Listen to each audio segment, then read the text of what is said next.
Hello Impeller Army, this is Rex Balakorn with a new video. 30 years ago, on December 21st, 1989, Romanian gave the boot to Nicolae Ceausescu. I vividly remember that day. I was at my aunt's home watching the so-called news. Ceausescu was trying to appease the restless population by giving the speech from the balcony of a government building in the capital. He was promising to increase the salaries. A couple of days earlier, it was announced that General Mila committed suicide. General Mila was the commander of the Romanian armed forces. Everyone suspected that he was killed by Ceausescu for refusing to suppress the revolt. All of a sudden, something happened in the government plaza. A loud detonation in the middle of the crowd, followed by the people shouting something I could not understand. Then the camera moved and focused to Ceausescu's face, and I could clearly see him panicked. He started stuttering and he was pleading for order. He was saying, "Order, please. Comrades, please, order. Hello, order." Then, after a couple of more seconds, he looked very confused. He turned around and he left in a hurry. Then the TV broadcast was cut. Ceausescu was on the run. Socialism in Romania was dead. Or so we thought. I grabbed my hat and jacket and I got out the door. My wife was working at the bank and I decided to go and tell her the news. On the street, people were shouting, "Down with Ceausescu, freedom, down with communism." It was a surreal atmosphere. The fear that gripped everyone for practically their entire lives was gone. It was vanished. Instead of the usual pessimistic, frowning faces, I could see people smiling, laughing, and dancing. To be honest with you, at that time, I thought that it wasn't going to last. I was thinking, what if Ceausescu is coming back? What if the secret police is having right now their agents taking pictures and filming us? The crowd increased in size, and by the time I got to the bank, I saw a column of people forming in the center of the city nearby. So I decided to join and realize that they were moving in the direction of the party headquarters, the White House, as we were calling it. When they got there, the crowd found the access door locked. Somebody threw a rock through the glass doors and people started pouring in. I followed and there was nobody inside. All the party comrades were gone. They vanished. People started trashing the furniture, setting red communist banners on fire, taking down from the walls Ceausescu's portraits and trashing them, breaking them, spitting on them, urinating on them. And I remember a huge telex machine that was like a primitive fax machine about the size of a dinner table being thrown out the window. Some 20 minutes later, two army transport vehicles came and parked outside the building.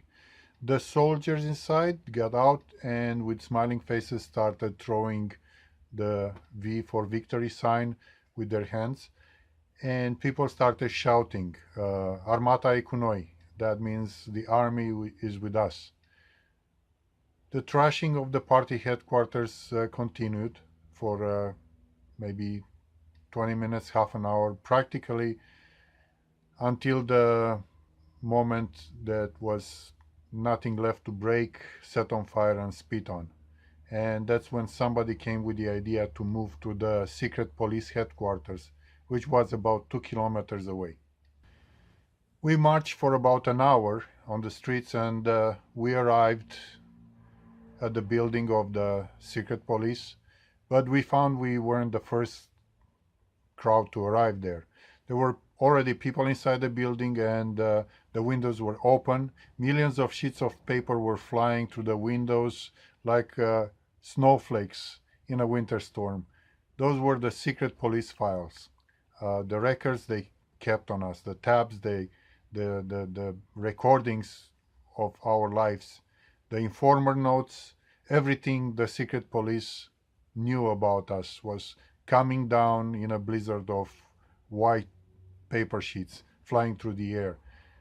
Then somebody started shouting, "There are people left inside, there are people left inside, look." And there was a basement window, and we could see a couple of people screaming from behind the bars, free us, please." I remember seeing those people from the crowd grabbing those windows bars with their bare hands and pulling them out of the frame one by one. I didn't thought that was possible. And then those who were locked inside started climbing out the windows from the basement where they were locked. I will never forget those faces. They were free and the nightmare ended. I went back to the bank and picked up my wife. Obviously, she knew what was happening by then. And I told her, "Let's go home." And she's like, "Wait, my shift is not over." I told her, "Listen, communism is over, Ceausescu is over, your job is over. We don't know what's going to happen from now on. Let's go celebrate."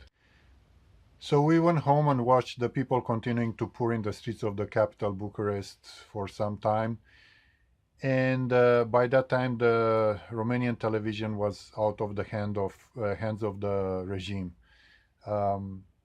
We went to sleep, and next morning we went to do something that I always wanted to do, but I never could, without risking of being arrested. I had this $10 bill. I can't remember how I got it or from who, but you have to remember possessing any amount of foreign currency was punishable by prison. So basically, if the police found you with a single dollar bill or a Deutschmark, you were going to prison. So I took my wife and we went to this store, which was reserved exclusively for foreigners. These stores were called shops, and as a Romanian citizens, we are not allowed to set foot inside. We got inside the shop, and with the most satisfying smile of vengeance against Ceausescu and against communism, with a smile of total victory, I took the $10 bill out of my pocket and I told the woman behind the counter, "Let me have that carton of Marlboros, please."